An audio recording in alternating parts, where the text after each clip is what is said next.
Funding for Nova Science Now is provided by. Rather than just take off and walk at a fast clip, yes. Right. Now, how old are you now? Well, I'm 76. Randy Tardy is typical of a growing population of elderly people who could someday benefit from a drug that offers the same advantage as exercise does. Parts of my body, and particularly my muscles, were not what they were 10 years ago, 20 years ago, or when I was a teenager. And I realized that all of a sudden I couldn't do some things as easily as I could when I was much younger.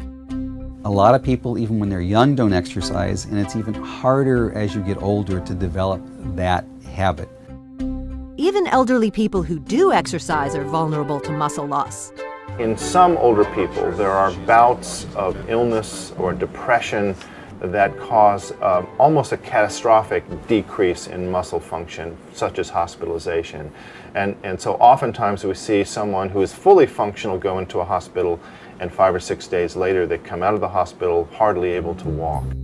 And this tells us what her lean body mass is. Bill Evans' lab was the first to publish a study on the effects of enforced bed rest in older people.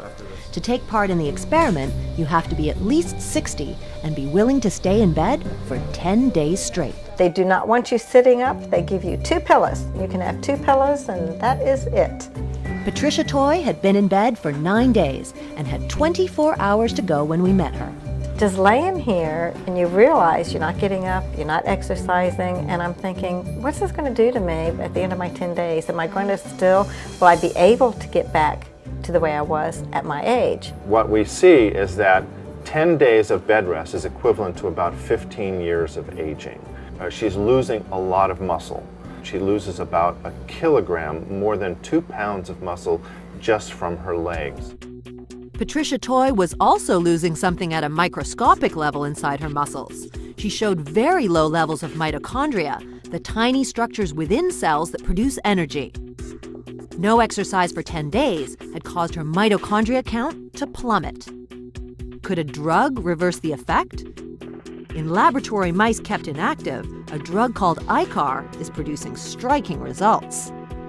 This is the animal that didn't have any of the drug. This is the animal that didn't have any drug.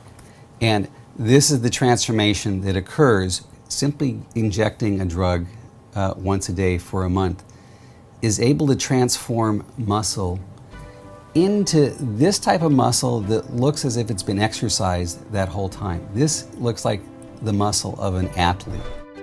A pill that could give us more energy and transform our muscles may be closer than we think. It's not approved yet, you can't prescribe it, but it's moving in that direction. And that creates some real hope that this can turn into an actual human study.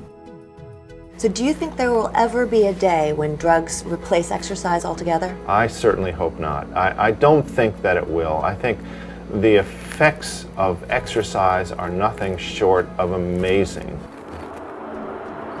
What the hope is that someone who is old can use a drug to help them become more active.